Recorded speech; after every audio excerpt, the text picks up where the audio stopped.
toutes et à tous, j'espère que vous allez bien. C'est Mika pour Maxi Protect. Aujourd'hui, je vais vous présenter le Artemis CP1M.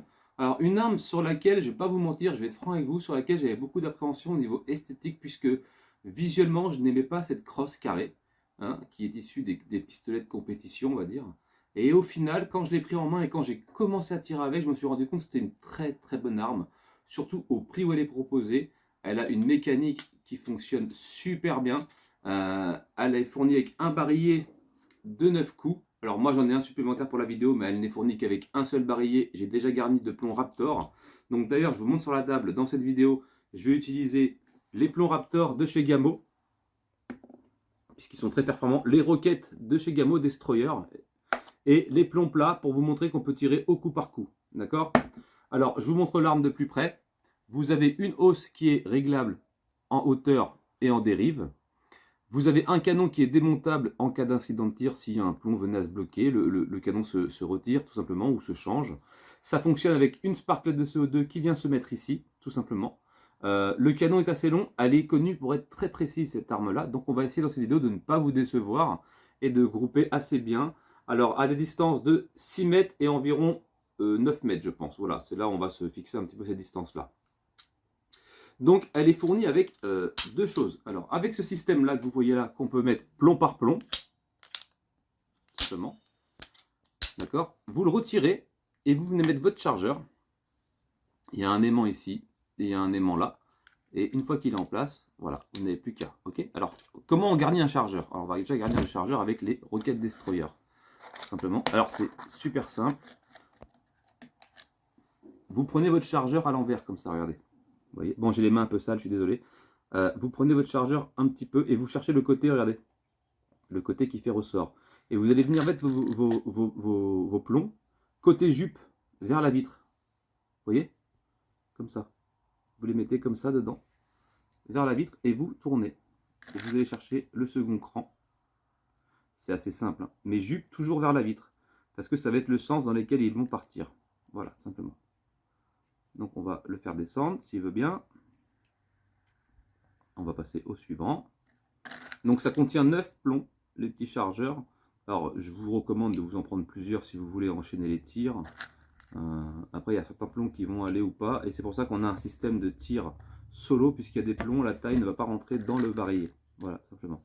Et il y en a qui préfèrent prendre le temps de tirer plomb par plomb. Voilà, c'est aussi un plaisir. Donc voilà, pour varier les plaisirs. Alors là on va aller le remplir à fond. On va chercher le prochain cran encore une fois. Alors, vous avez retenu, hein, c'est la jupe côté vitre, ce que j'appelle vitre, hein, le transparent.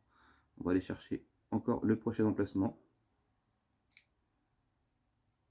Et hop, on aura mis nos 9 plombs. Et une fois que c'est fait, c'est important parce que si vous vous trompez de sens, vous allez bloquer. Donc une fois que c'est fait, vous mettez votre doigt sur le trou et vous venez remettre ça en position. Hop là. Parce qu'il y a un petit cran, voilà, simplement. Donc on va commencer par ces Rocket Destroyer. Je vais me placer à 6 mètres. Je vais vous montrer comment on charge la sparklette. Donc là, vous ouvrez ici, en dessous, le canon. Sparklette de CO2, bec vers l'avant. Alors n'hésitez pas à mettre un petit coup de lubrifiant. Bon, moi c'est déjà fait parce que j'ai pas mal tiré avec. Un petit coup de lubrifiant ou une petite sparklette d'entretien de temps en temps. Tirez dans le vide pour lubrifier toute la mécanique à l'intérieur et garder une arme en bon état. Okay, alors vous resserrez. Alors il y a un trou dedans qui est fait pour faire une prise de force avec un tournevis. Je vois pas l'intérêt puisque quand vous la serrez, rien qu'à la main, là je l'ai entendu, elle a percuté et il n'y a pas de fuite. Donc pour éviter d'exposer les pas de vis, encore une fois, hein, je suis quelqu'un qui prend soin de mes affaires, je vous déconseillerais de le serrer pour ceux qui n'ont pas de poigne. Oui, vous pouvez utiliser une petite tige ou un petit truc, une petite clé à laine pour faire levier, mais bon, pour venir écraser tout l'ensemble du système, c'est pas top. Là, on va venir pousser, donc c'est pas compliqué. Voilà. Et là, il est prêt à tirer. D'accord ? Voilà, et il va tourner au fur et à mesure qu'on va tirer. Ok, allez, je vous laisse aller vous mettre là-bas la cible et puis on va tirer dedans. C'est parti. Donc je vais aller me placer à 5 mètres 50, 6 mètres pour le premier chargeur avec les Rocket Destroyer et puis on va essayer de mettre ça bien. Voilà. Il est assez puissant, hein.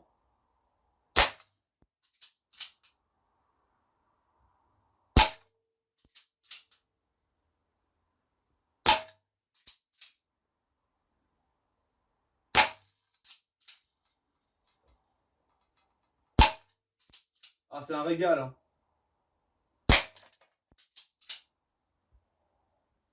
Vraiment. Ah, il est super précis. J'ai un petit coup en haut là, mais quand on arrive en fin de barillet, vous voyez, on est bloqué. Voilà. On est bloqué, donc il faut changer le barillet. Donc je vais aller mettre les Gamo Raptor et on va continuer à tirer dans la cible. Et je vais me reculer cette fois-ci à environ 9 mètres. Bon, on peut aller beaucoup plus loin, c'est une arme qui est réputée pour être précise. Mais je vais mettre à 9 mètres, 9-10 mètres. Et on va voir ce que ça donne. Allez, c'est parti.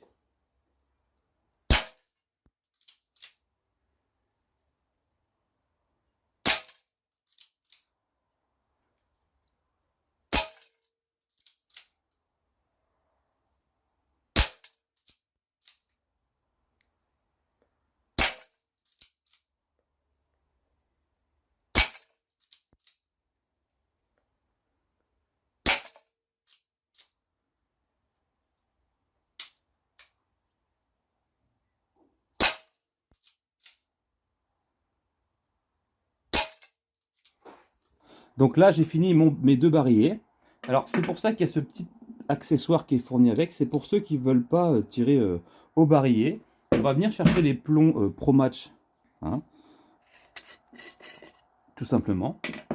Et on peut venir les mettre un par un, en fait, dedans. Comme vous pouvez le voir ici. Voilà. Et vous venez juste simplement armer. Et là, vous pouvez tirer, ok. Voici venu le temps de la conclusion. Alors écoutez, j'ai utilisé qu'une seule sparklette sur tous les tirs que j'ai fait. J'ai dû tirer une bonne, je dirais 20, 30, 40 plombs. Je dirais 40 plombs. Et je pense qu'on est loin d'être à la fin de la sparklette.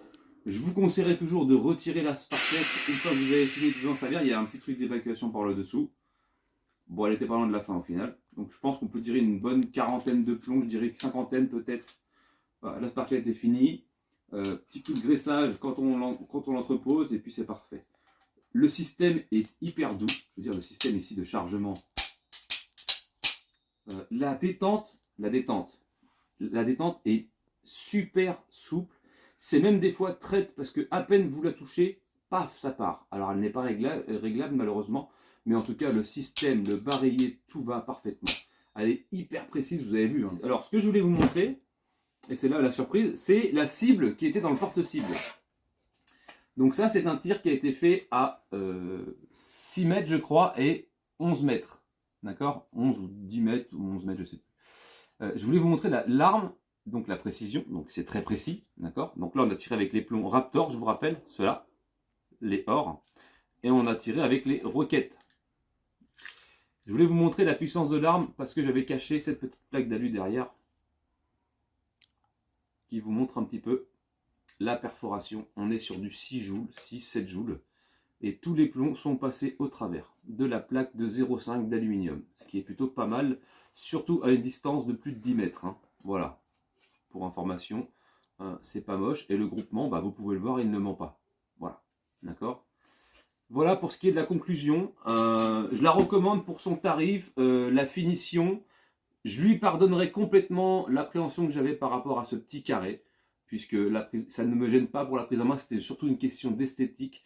Je vais la recommander aux gens qui veulent débuter ou faire du tir de précision sur une distance allant de, je dirais, on peut aller jusqu'à 20 mètres sans souci, hein. Vraiment elle est impressionnante, elle a une bonne puissance, même 25 mètres je dirais. Après ça va commencer à être compliqué de passer sur de la carabine en 4-5, mais vraiment elle n'est pas décevante. Alors les plombs roquettes, rien à dire, puisque c'est ceux-là qui ont perforé la cible en alu, ainsi que les Raptors, hein, qui sont un peu plus véloces. Les Raptors sont annoncés pour taper 25% plus fort. Alors, ils prennent 25% de vitesse en plus. Les chargeurs, faciles à alimenter, donc que ce soit par l'arrière ou par l'avant, parce que je m'en suis rendu compte dans la vidéo. Bon, c'est pareil, je découvre les armes tout comme vous hein, également. Voilà, je ne sais pas quoi vous dire de plus, mis à part que c'est un coup de cœur pour moi. Pour le prix, c'est un coup de cœur. Voilà, je la valide, tout simplement. Ok ? Merci de m'avoir regardé et je vous dis à bientôt pour une prochaine vidéo. Tchuss.